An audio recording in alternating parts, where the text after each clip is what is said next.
আর বুলিতে চন্দন ফুল ফুটুক। আপনি শেষে বলেছেন 1.5 ঘন্টা, আমি মেনে নিলাম যে মাননীয় বিরোধী দল আপনারটাই কবুল, আপনি মেনে নিলাম। মানে স্পিকার, আপনার স্লিপ অফ টাং হয়েছে আমি বুঝি। 60 মাননীয় স্বরাষ্ট্রমন্ত্রী স্লিপ অফ টাং না, এটা কথার কথা এসছে আর কি 1.5 ঘন্টা ওই রকম। কিন্তু ওই যে বিধি বাম করবেন না 1 ঘন্টা। ধন্যবাদ মাননীয় স্বরাষ্ট্রমন্ত্রী বসু। সুন্দর করে কথা বলার পরেও কি মন গলাইতে পারলাম না? আর কোন ভাষায় বললে মন গলবে মাননীয় স্পিকার? দেশব্যাপী তীব্র জ্বালানি সংকট এবং এর ফলে বিদ্যুৎ উৎপাদন ও শিল্প কারখানায় সৃষ্ট অচলাবস্থা সহ জনজীবনের বহুমাত্রিক সংকট সম্পর্কে আলোচনা। মাননীয় বিরোধী দলীয় নেতা বর্তমানে মহামান্য রাষ্ট্রপতি ভাষণের উপর আলোচনা চলমান। আপনার উল্লেখিত নোটিশটির বিষয়বস্তু নিয়ে সংসদের অধিবেশন মুলতবি না করেই বিধি অনুযায়ী আলোচনার সুযোগ রয়েছে। এ অবস্থায় সংসদ মুলতবি করে আপনার আনিত মুলতবি প্রস্তাবের উপর আলোচনা সমীচীন নয়। তাছাড়া আপনার নোটিশের বিষয়বস্তু সম্পর্কে ইতিমধ্যে মাননীয় বিদ্যুৎ, জ্বালানি ও খনিজ সম্পদ মন্ত্রী 300 বিধিতে একটি বিবৃতি প্রদান করেছেন। এতৎসত্ত্বেও আলোচনার যদি অবকাশ থাকে তাহলে যথাযথ বিধিতে নোটিশ প্রদান করলে আলোচনা হতেও পারে। এমতাবস্থায় কার্যপ্রণালী বিধির 63E বিধি অনুসারে নোটিশ 2টি গ্রহণ করা গেল না বলে আমি আন্তরিকভাবে দুঃখিত। ধন্যবাদ।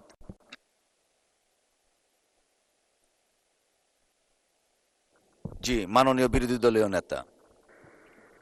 মাননীয় স্পিকার, আমাকে ফ্লোর দেওয়ার জন্য ধন্যবাদ। এই বিষয়টি জাতীয় জীবনে এখন অতীব গুরুত্বপূর্ণ একটি বিষয়। প্রেসিডেন্টের ভাষণের উপরে বক্তব্য অব্যাহত আছে, এটা থাকবে, এটা চলবে। এ নিয়ে মাননীয় চিফ হুইপও আমাদের সাথে কথা বলেছেন। রাস্তা ওইটাও বের হবে, সমস্যা নাই। কিন্তু এই বিষয়টাকে আমরা আরও 2-1 বার নোটিশে আনার চেষ্টা করেছি, 71 বিধিতে সুযোগ দেওয়া হয়নি। এখনও যদি এইভাবে পাশ কাটিয়ে যাওয়া হয় তাহলে জনগণের কথা কি এখানে আমরা সবাই মিলে আলোচনা করতে পারবো না? আমরা কি একটু সুযোগ সৃষ্টি করব না সবাই মিলে, যে এই সমস্যার সমাধানটা কিভাবে করা যায়? আমরা তো কাউকে দোষারোপ করার জন্য এই আলোচনায় যাচ্ছি না, আমরা বাস্তব অবস্থাটা জেনে কি করা যায় সেই বিষয়েই তো আমরা কথা বলতে চাচ্ছি। তো এখন যদি এই সুযোগই দেওয়া না হয় তাহলে আমরা কি ধরে নেব? আমরা ধরে নেব যে জনজীবনে এখন যে প্রবলেমটা সবচেয়ে বার্নিং, এইটাই আমরা এই সংসদে আলোচনা করতে পারলাম না। এটা কি আমাদের জন্য একটা দুর্ভাগ্য হবে না মাননীয় স্পিকার?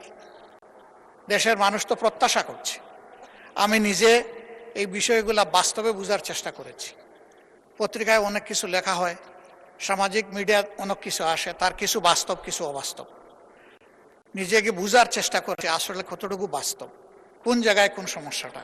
কিন্তু সব কিছু তো ওখানে গিয়ে আমি বুঝতে পারবো না, আরও কিছু বুঝতে হবে সরকারের সংশ্লিষ্ট মন্ত্রণালয় থেকে। আপনি বিবৃতির কথা বলেছেন, তিনি যে বিবৃতি দিয়েছেন আমি বাস্তবের সাথে কোনো মিল খুঁজে পাইনি। তো সেই বিবৃতি দিয়ে কি হবে? এই বিবৃতিতে কি সমস্যার সমাধান হবে? একদিকে বলা হচ্ছে তেলের কোনো সংকট নাই, আরেকদিকে বাস্তবে কি ঘটতেছে সেটা তো সম্পূর্ণ ভিন্ন। এবং দেখতে যে এই নিয়ে দারুণ অসন্তোষ মানুষের মধ্যে। আমরা যদি এখানে একটু খোলামেলা আলাপ করতে পারি, সঠিক তথ্যগুলি যদি এই ফ্লোরে আসে, আমরা সবাই দায়িত্ব ভাগ করে নেব। জনগণ তো এই দেশে আমাদেরকে প্রতিনিধিত্ব করার জন্য এখানে পাঠিয়েছে। এই জনগণকে সঠিক জায়গায় আনার জন্য আমরাও দায়িত্ব পালন করতে চাই। তাইলে যদি আমাদের নোটিশগুলো এইভাবে কোনোটাই আলোচনায় না আসে, যদি বিবেচনায় না নেন, তাহলে মাননীয় স্পিকার এখানে থাকবো কেন? কি জন্য এসেছি? জনগণ তো তাদের প্রয়োজনে আমাদেরকে পাঠিয়েছে, আমাদের প্রয়োজনে তো এখানে আসেনি। সেই প্রয়োজনে যদি পূরণ করতে না পারলাম, থাকার তো কোনো সার্থকতা নাই। এই সংসদে আমরা প্রত্যেকটি সেকেন্ড ব্যয় করতেছি, এর পেছনে জনগণের রেভিনিউ তো খরচ হচ্ছে। আমাদের দায়িত্ব জনগণের কাছে। এগুলা তো আমরা আমাদের নিজস্ব সম্পদ দিয়ে গড়ে তুলিনি। জনগণের সম্পদ দিয়ে এটা গড়ে তোলা হয়েছে। আর আমরা কথাটা বলবো এই মুহূর্তের সবচেয়ে বার্নিং যে সমস্যা সেইটা নিয়ে। এইটাই যদি না দেন তাহলে কি আমরা জাস্টিস পেলাম আপনার কাছ থেকে? পেলাম না। মাননীয় নেতা, যদি আমি অনুরোধ করব যে এইভাবে নোটিশটা নিষ্পত্তি না করে আপনি আজকে না করেন, একদিন পরে হোক, 2 দিন পরে হোক, বিষয়টা আলোচনার জন্য ফিক্স আপ করেন এবং তখন মুলতবি করে এটা আলোচনা করেন। মাননীয় বিরোধী দলীয় নেতা, আপনাকে অসংখ্য ধন্যবাদ। মাননীয় স্বরাষ্ট্রমন্ত্রীকে এই বিষয়ে কিছু বলতে চাচ্ছেন? মাননীয় স্বরাষ্ট্রমন্ত্রীকে একটু দেখি। জি, আপনাকে অনেক ধন্যবাদ মাননীয় স্পিকার। মাননীয় স্পিকার, মাননীয় বিরোধী দলীয় নেতা যে প্রস্তাবটা উত্থাপন করেছেন সেটা অবশ্যই আলোচনার যোগ্য এবং জাতীয় জীবনে জরুরি গুরুত্বপূর্ণ বিষয়ও বটে। আপনি তো আলোচনার বিষয়টা নাকচ করেননি, আপনি সিদ্ধান্ত দিয়েছেন মাননীয় বিরোধী দলীয় নেতাকে অন্যভাবে বিকল্প প্রস্তাব দিয়েছেন যে এটা সংসদের অধিবেশন মুলতবি না করে অন্য কোনোভাবে আলোচনার সুযোগ আছে অন্য কোনো বিধিতে। যেমন আপনি বলেছেন 300 বিধিতে মাননীয় মন্ত্রী বিবৃতি দিয়েছেন এবং এই বিষয়ে কোনো না কোনো দিন বিভিন্ন বিধিতে আলোচনাও হচ্ছে। কিন্তু যেহেতু মাননীয় বিরোধী দলীয় নেতা এই মুলতবি প্রস্তাবটা এনেছেন, এটা আপনি গুরুত্ব দিয়ে তার প্রস্তাবটা আপনি রিড আউট করেছেন। অধিকাংশ সংসদীয় রীতিতে দেখা যায়, ট্রেডিশনে দেখা যায়, ইতিহাসে দেখা যায়, মুলতবি প্রস্তাবগুলো ব্রিটিশ কালচারে অপোজিশন থেকে আসে এই জন্যেই যে ট্রেজারি বেঞ্চের কর্মকাণ্ডকে যাতে বিভিন্নভাবে বাধাগ্রস্ত করা যায়। কিন্তু কারেন্ট ইস্যুসগুলো নিয়ে এই মুলতবি প্রস্তাবের ট্রেডিশন আছে। আমাদের বাংলাদেশের সংসদীয় রাজনীতির ইতিহাস, সংসদীয় ইতিহাসে খুব বেশি হলে 2-4 বার এই সমস্ত মুলতবি প্রস্তাব আলোচনা হয়েছে। বর্তমান এই সেশনে 2টা বৈঠকে একই সেশনে 2টা মুলতবি প্রস্তাব এখানে আলোচনা হয়েছে 2-4 ঘন্টা। এটা ইতিহাসে অনন্য, নজিরবিহীন। এই সেশনের মধ্যে আরও একটা বৈঠকে যদি আরও একটি মুলতবি প্রস্তাব আপনি অ্যালাউ করেন, এটা প্রেসিডেন্টটা একটু অন্যরকম হয়ে যাবে। ভবিষ্যৎ সেশনগুলোতেও এটা ট্রেডিশন ফলো করার চেষ্টা হবে। সুতরাং বিষয়টি আলোচনা হোক। আমরা মনে করি এটা 71 বিধিতে নোটিশ দিলে, নোটিশ গৃহীত হলে মাননীয় মন্ত্রী তার প্রেক্ষিতে একটা বিবৃতি দিবেন এবং একটা সম্পর্ক প্রশ্ন করা যায়। অথবা 68 বিধি অনুসারে আপনি যদি অ্যালাউ করেন জরুরি জনগুরুত্বপূর্ণ বিষয়ে সংক্ষিপ্ত আলোচনা আপনি দেখবেন, ওখানে আপনি ইচ্ছা করলে অ্যালাউ করতে পারবেন। তবে কয়েকজন সদস্যকেও আপনি ইচ্ছা করলে সেটা সময় নির্ধারণ ডিস্ট্রিবিউট করতে পারবেন এবং তিনি তার প্রস্তাবটা উত্থাপন করবেন, মন্ত্রী একটা বিবৃতি দিবেন। তারপরে আলোচনা যদি মন্ত্রীর বিবৃতির পরে অথবা আগে, এখানে যেহেতু সুনির্দিষ্ট বিধিতে কিছু বলা নাই, যদি সময় নির্ধারণ করে দিয়ে আপনি বলতে পারেন, তাহলে আমরাও 2-4 কথা কন্ট্রিবিউট করতে পারবো। কিন্তু জাতীয় জীবনে যে সমস্ত বিষয়গুলো সংসদের বাইরে বিরোধী দলীয় মাননীয় নেতা বিভিন্ন জায়গায় সফর করছে, আমরা দেখছি উনি ওখানে বক্তৃতা বিবৃতিও দিচ্ছেন এবং বলছেন যে সংসদ তো সব তেল আছে সংসদে, বাইরে তেল নাই। এটা গণতান্ত্রিক অধিকার, তিনি বলেছেন, পত্রিকায় আসছে, আমরা পড়ি। তো এখন আমার সুনির্দিষ্ট একটা প্রস্তাব হচ্ছে, মাননীয় স্পিকার, মুলতবি প্রস্তাব গ্রহণ করে সংসদের বৈঠক মুলতবি করে আলোচনার মতো এই বিষয়টি গুরুত্ব রাখে কিনা। মাননীয় মন্ত্রী 300 বিধিতে বিবৃতি দেওয়ার পরে দীর্ঘ বিবৃতি দিয়েছেন, সেটা জাতির সামনে পরিষ্কার। এবং আমাদের দেশে জ্বালানি তেল এবং গ্যাসের কোনো সংকট নেই, সেটা আমরা পরিসংখ্যান দিয়ে আমরা দেখিয়েছি, মাননীয় মন্ত্রী দেখিয়েছেন। এখন কিছু কিছু বিষয়ে আমার না বললেই নয়। আজকে মাননীয় সংসদ নেতা বগুড়া সফরে আছেন, তিনি নেই। তার প্রত্যক্ষ নির্দেশনায় দেশবাসীর সুবিধার্থে যাতে দ্রব্যমূল্য বৃদ্ধি না হয়, জনজীবনে কোনো দুর্ভোগ না আসে, সেজন্য আমরা একটা টলারেবল মাত্রা পর্যন্ত এই জ্বালানি তেল এবং গ্যাসের মূল্য বৃদ্ধি হতে দেই নাই। সেটা মাননীয় প্রধানমন্ত্রীর নির্দেশনায়। একবারে শেষের দিকে এসে আমাদের ন্যাশনাল ইকোনমি এফোর্ড করতে পারছে না এবং এই জ্বালানি এবং গ্যাসের মূল্য এখানে কম থাকাতে তাতে আপনি জানেন যে সব সময় একটা টেন্ডেন্সি থাকে এটা অন্যভাবে অপচয় হওয়ার, আমি খোলাসা করে বলছি না, বা পাচার হওয়ার, সেটা বন্ধ করার জন্য, একটা ডিসিপ্লিনে আনার জন্য আমরা জ্বালানি তেলের কিঞ্চিত মূল্য বৃদ্ধি করতে বাধ্য হয়েছে সরকার। তা এখন এই বিষয়ে কোনো সংকট নেই, সুতরাং আমি মনে করি মুলতবি রেখে সংসদের অধিবেশন এই আলোচনাটা করার প্রয়োজন নেই। তবে যেহেতু মাননীয় মাননীয় বিরোধী দলীয় নেতা বিষয়টি উত্থাপন করেছেন, আমি অনুরোধ করব আপনি দয়া করে 68 বিধিতে ওনাকে একটা নোটিশ দিতে বলেন। এখানে সংক্ষিপ্ত আলোচনার সুযোগ আছে, অ্যাকর্ডিংলি আপনি আপনার সিদ্ধান্ত দিতে পারেন। এই অনুরোধটা আমার পক্ষ থেকে থাকলো। ধন্যবাদ মাননীয় স্পিকার, এবং আমি ধন্যবাদ জানাচ্ছি মাননীয় বিরোধী দলীয় নেতাকে। জি, মাননীয় বিরোধী দলীয় নেতা। ধন্যবাদ মাননীয় স্পিকার, আমাকে আবার সুযোগ দেওয়ার জন্য। আসলে মাননীয় স্বরাষ্ট্রমন্ত্রী খুব সুন্দর করেই বলেছেন কোনো সংকট নাই। এটা আসলে সংসদের ভিতরে নাই, বাইরে। সংকটটা আমাদের সংসদের বাইরে, এবং সংকট আছে বলেই খোদ হাইকোর্টের মতো ভেরি সেন্সিবল জায়গায় 2 দিন এখন এই জ্বালানি সাশ্রয়ের উদ্দেশ্যে কোর্ট হবে ভার্চুয়ালি। আপনি একসময় তার অংশ ছিলেন। সংকট নাই বলে এটা হয়েছে। আমি জাস্ট একটা উদাহরণ, উনি অনেক কথা বলেছেন, আমি এগুলা রিপ্লাই দিতে যাব না। এই সংকটটা এই সরকারের সৃষ্টি না,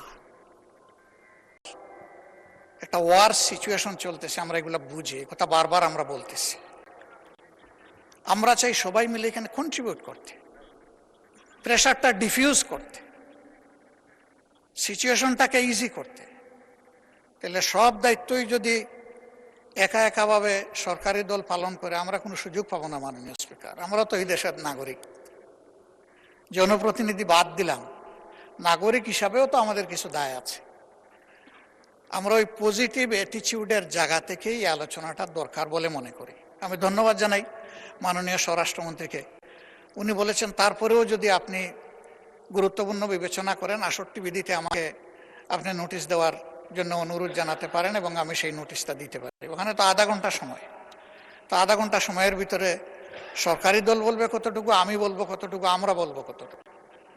এই বিষয়টা এইরকম একটা জ্বলন্ত, ঠিক আছে 1 ঘন্টা হইতে পারে, এর মতো একটা বার্নিং ইস্যু যদি আমাদের এই আলোচনার গুরুত্বপূর্ণ বিষয় না হয়ে থাকে, তাহলে কোনটা হবে আমি ঠিক জানি না।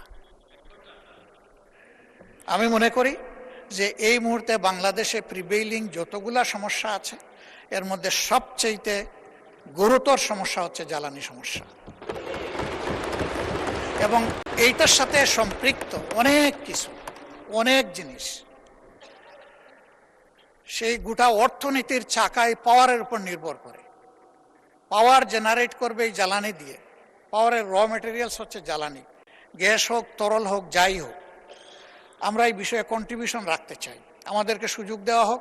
আমি আবার অনুরোধ করব, এটাকে আজকে আপনি ডিসপোজ অফ না করে, আমার বিশেষ অনুরোধ, সংসদ নেতার প্রেজেন্সেই বিষয়টা আলোচনার জন্য আপনি 3 দিন সময়ের মধ্যে ফিক্স আপ করতে পারেন। ধন্যবাদ। ধন্যবাদ মাননীয় বিরোধী দলীয় নেতা, স্বরাষ্ট্রমন্ত্রী দুইজনকে ধন্যবাদ। মাননীয় বিরোধী দলীয় নেতা, এখানে পার্টিনেন্ট বিষয় হচ্ছে আলোচনা। তো আমি দেখলাম মাননীয় স্বরাষ্ট্রমন্ত্রীও আলোচনা করতে চান, আপনার প্রস্তাবেও আলোচনা, বাট কোশ্চেন হচ্ছে হোয়েদার সংসদ মুলতবি করে হবে নাকি না করে হবে। আলোচনা কিন্তু হচ্ছে মুলতবি করা না করা কোনো বিষয় না, আলোচনা হওয়া উচিত কিনা। আর আপনি যেটা বলেছেন, যে কোনো জাতীয় ইস্যুতে treasury bench and opposition should work shoulder two shoulder, এটা এখানে পেয়েছি আমরা।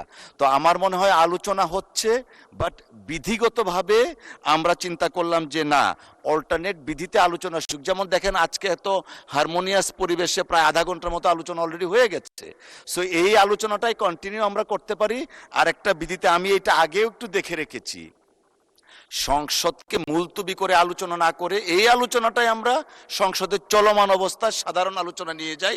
সময়ের প্রেক্ষিতে এটা আমরা আলোচনার ভিত্তিতে আধা ঘন্টার জায়গায় 1 ঘন্টা করতে পারি, 1.5 ঘন্টা করা যেতে পারে, বাট মুলতবি না রেখে। আচ্ছা ঠিক আছে, 1 ঘন্টার মধ্যে আমরা করলাম,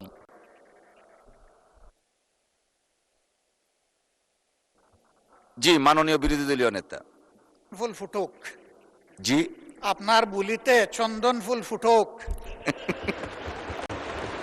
আপনি শেষে বলেছেন 1.5 ঘন্টা, আমি মেনে নিলাম যে মাননীয় বিরোধী দলীয় নেতা, আপনারটাই কবুল, আপনি মেনে নিলাম। মেনে নিয়ে আমরা ইনশাল্লাহ কালকে নোটিশ দিব, আপনি আমাদেরকে সুযোগ করে দিবেন, তবে সংসদ নেতার প্রেজেন্সে আমরা এই আলোচনাটা করতে চাই। ধন্যবাদ আপনাকে। আচ্ছা, মাননীয় বিদ্যুৎ প্রতিমন্ত্রী, মাননীয় স্বরাষ্ট্রমন্ত্রীকে একটু শুনি। জি জি জি। মানে স্পিকার, আপনার স্লিপ অফ টাং হয়েছে আমি বুঝি। 60 না, মাননীয় স্বরাষ্ট্রমন্ত্রী স্লিপ অফ টাং না, এটা কথার কথা এসছে আর কি, 1.5 ঘন্টা ওইরকম। সংসদের কাজ শেষ হওয়ার 1 ঘন্টা পূর্বে এবং আলোচনাটা 1 ঘন্টার জন্য হবে এরকম বলা আছে। এরপরের সাবসেকশনে আপনি গেলে কোনো সদস্যকে আপনি আহ্বান করবেন, সময় নির্ধারণ করবেন, একটু বলা আছে। তা এখন মাননীয় বিরোধী দলীয় নেতা এখন আপনাকে বিধি ভায়োলেট করার জন্য বলতেছে এইরকম বিধি তো বাম। সেই জন্য আপনি 68-এ যদি মাননীয় বিরোধী দলীয় নেতাকে অনুরোধ করেন, উনি নোটিশটা আবার যদি দেন, অবশ্যই এটা মাননীয় সংসদ নেতার উপস্থিতিতে আলোচনা হবে। আমরা তো এগ্রিড, কিন্তু ওই যে বিধি বাম করবেন না 1 ঘন্টা। ধন্যবাদ মাননীয় স্বরাষ্ট্রমন্ত্রী বসু। ধন্যবাদ মাননীয় বিরোধী দলীয় নেতা। জি, সুন্দর করে কথা বলার পরেও কি মন গলাইতে পারলাম না? আর কোন ভাষায় বললে মন গলবে মাননীয় স্পিকার? ঠিক আছে, আপনি যেটা সর্বোত্তম মনে করেন সেইটাই আমরা আশা করব। আপনার উপর ভার ছেড়ে দিলাম, তবে আমরা অর্থবহ আলোচনা করতে চাই। ধন্যবাদ আপনাকে। অসংখ্য ধন্যবাদ মাননীয় বিরোধী দলীয় নেতা। আমরা আধা ঘন্টার মতো আলোচনা অলরেডি হয়ে গেছে, আপনি দয়া করে নোটিশটা দেন, আমরা পরবর্তী কার্যকর পদক্ষেপ নিব। না না না, এটা এমনি বললাম আর কি। আপনি দয়া করে নোটিশটা দেন, অর্থবহ আলোচনার জন্য যা করণীয় মহান সংসদ তাই। অসংখ্য ধন্যবাদ। ধন্যবাদ দুজনকেই। মাননীয় বিদ্যুৎ প্রতিমন্ত্রী, আপনার তো বোধহয় বক্তব্য রাখার আর দরকার নেই, আলোচনা যেহেতু হতে যাচ্ছে। অসংখ্য ধন্যবাদ। ধন্যবাদ সবাইকে।